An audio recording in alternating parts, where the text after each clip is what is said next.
അസമിൽ പ്രളയക്കെടുതിയിൽ മരിച്ചവരുടെ എണ്ണം 52ആയി. മുഖ്യമന്ത്രി ഹിമന്ത ബിശ്വ ശർമ്മ പ്രളയബാധിത മേഖലകൾ സന്ദർശിച്ചു. അതുപോലെ ജമ്മു കാശ്മീരിലെ ശ്രീനഗറിലും ശക്തമായ മഴ തുടരുന്നുവെന്ന് വിനീത വിജിയുടെ ഡൽഹി റിപ്പോർട്ടിൽ പറയുന്നു. വിനീത തത്സമയം ചേരുകയാണ്. ഗുഡ് മോർണിംഗ് വിനീത, വിശദാംശങ്ങൾ.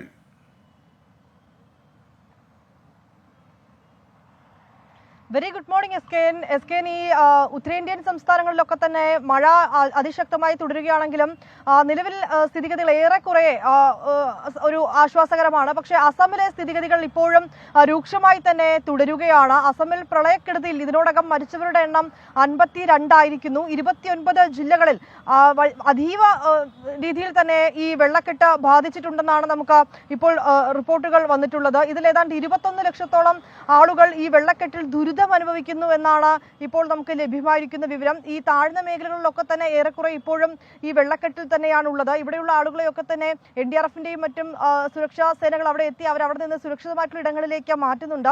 മുഖ്യമന്ത്രി ഹിമന്ത ബിശ്വ ശർമ്മ ആ മേഖലകളിലേക്കൊക്കെ തന്നെ സന്ദർശനം നടത്തുന്നുണ്ട്. ആവശ്യമായിട്ടുള്ള സജ്ജീകരണങ്ങളൊക്കെ തന്നെ ഒരുക്കുന്നുണ്ട്. 400-ലധികം ക്യാമ്പുകളാണ് ഇതിനോടകം തന്നെ അസമിൽ തുറന്നിട്ടുണ്ടായിരുന്നത്.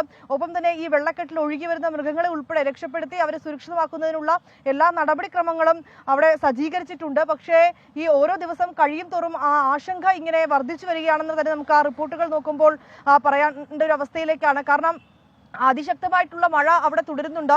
ഒപ്പം തന്നെ ആ വെള്ളക്കെട്ട് രൂക്ഷമായി തന്നെയാണ് പല ഇടങ്ങളിലേക്കും ഇങ്ങനെ വ്യാപിക്കുന്നത്. ആദ്യഘട്ടത്തിലൊക്കെ ഒരു 16 ജില്ലകളിലേക്കാണ് ഈ പ്രളയക്കെടുതി ബാധിച്ചെങ്കിൽ ഇന്ന് നമുക്ക് ലഭ്യമാകുന്ന റിപ്പോർട്ട് അനുസരിച്ച് അത് 29 ജില്ലകളിലേക്ക് ബാധിച്ചിട്ടുണ്ട്.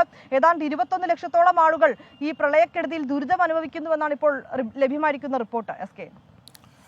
Okay, thank U.